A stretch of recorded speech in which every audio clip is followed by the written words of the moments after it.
Hi, this is Terry Armstrong, founder of Principles of Rewarding Work and 28-Day Evolution. Today I want to talk to you about the times when you finally get what you want and you aren't happy. Recently, I learned something that would have been a great benefit to me if I had understood it earlier in my life, so that's why I'm talking to you today. First, you need to know that I really believe in setting goals. I'm very persistent, and when I decide to do something, I don't give up.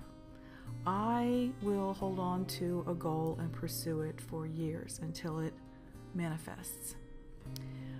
Why then, after working long and hard to achieve a goal, did I often feel disappointed, even to the point of feeling like I was a failure, even though I knew I had achieved my goal?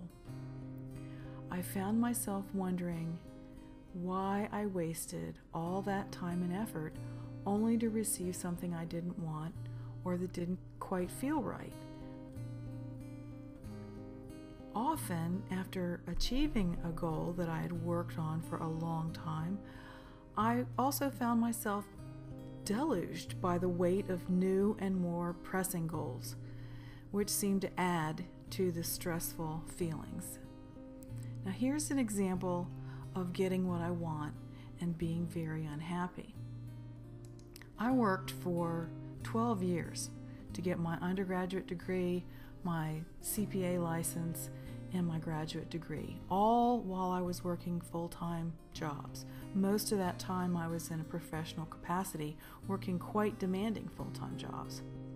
I thought I was doing this so that I would have a career that I enjoyed and that would provide financial security for me and for my family. Well, after achieving these credentials and working in my profession for 3 decades, I came to the conclusion that this work was not fulfilling and everything I had done up to that point couldn't even get me a job offer. In fact, I spent 2 years sending dozens of resumes each week with only 3 interviews and no offers. And I was devastated. It took me years to see this whole process as anything but a colossal waste of precious time, life, and money, and I was close to being permanently depressed about it. I know that when I decide I want something, I'm convinced that it will make my life better and that I'll enjoy having it. That's what drives me when I set my goals. But the truth is, I don't know, and I can't know how I'm going to feel when I get it, until it gets here and I experience it. This is the key that I had been missing. So there's at least some chance that once my desired outcome appears, I won't like it or want it. And if I don't like it, this isn't any cause for blame or recrimination or anxiety. Once I realized it wasn't possible for me to know how I would like being a CPA or a corporate financial officer until I actually experienced it, then I was able to start processing the valuable information I gained on my journey. And I realized that it took this journey to show me what I wanted and what I didn't want in my work life.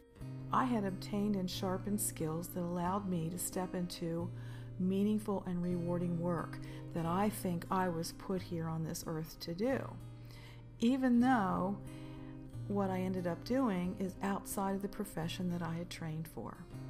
And without the journey I had taken, it wouldn't have been possible for me to make the choices that I've made that allowed me to create this work that I love, that I really believe that I came here to do. When I discovered that no one can really know whether they really want or like something until they're in the act of receiving it, everything shifted.